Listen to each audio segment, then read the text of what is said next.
Hello students, welcome back to the channel. In this video, we are going to study about amino acids.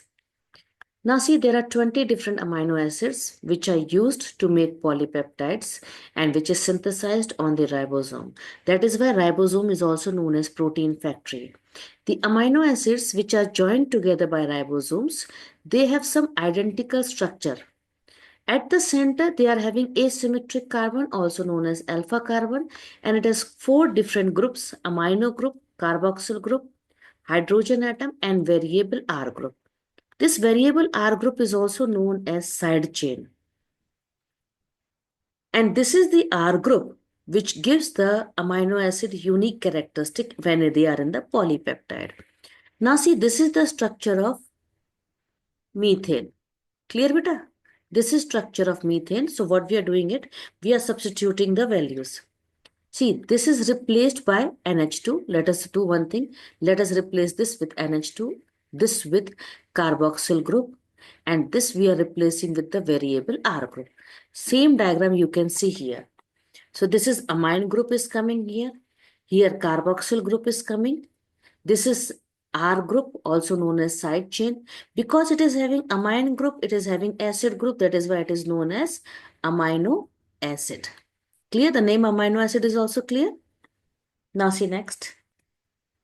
See, chemical diversity in the R group is the basis for so much diversity of protein structure and function. It's just a simple mind map. Please try to understand. Total 20 are there, but out of which 11 R groups are hydrophilic. And in that 11 R groups, 7 R groups can become charged.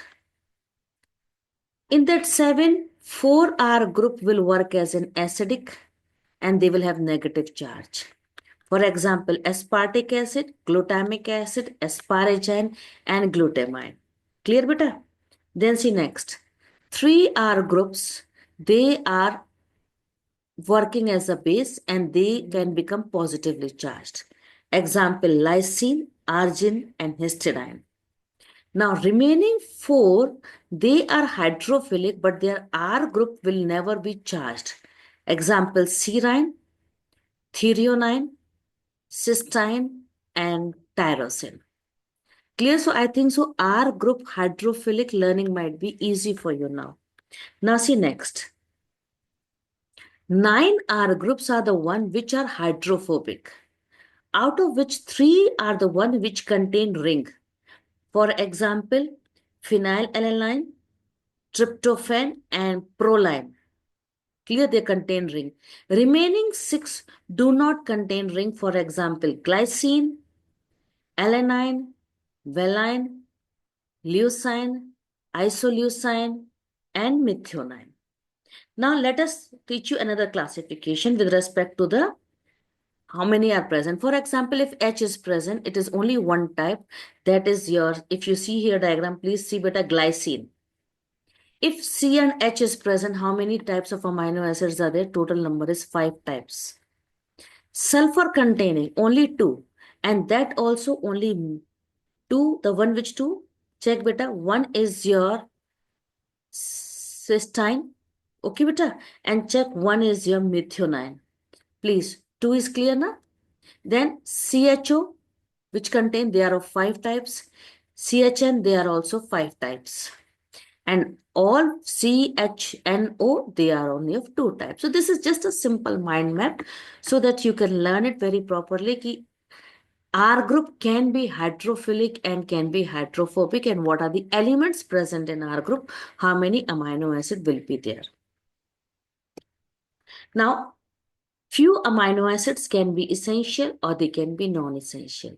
What are essential amino acids? They are the one which cannot be synthesized by the animals, so they have to be obtained from diet.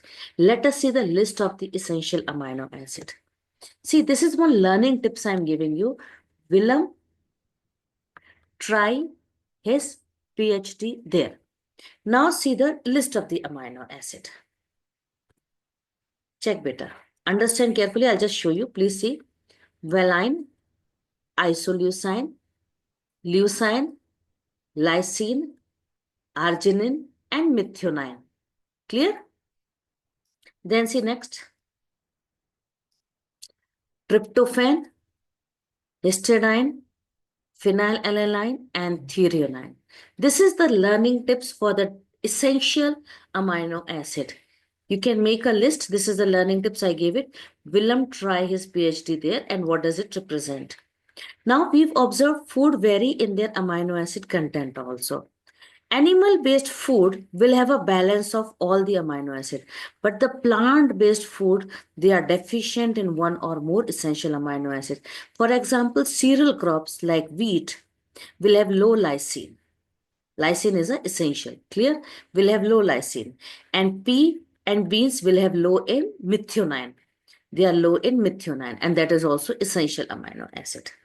Clear, beta? So I hope so this much topic might be easy for you. Now, how the amino acids are joined? They are joined by the condensation reaction. You can see this is one amino acid written, and this is second amino acid. We can see this is R group 1, R group 2. And please analyze the diagram very carefully, beta. This is the carboxyl group of one amino acid, amino group of another amino acid. Condensation reaction means water is removed and peptide bond is made. Peptide bond is made. Is it clear? So this is the one which represents, yes, peptide bond formation is done. So I hope so in this video, this topic might be easy for you. Thanks for watching.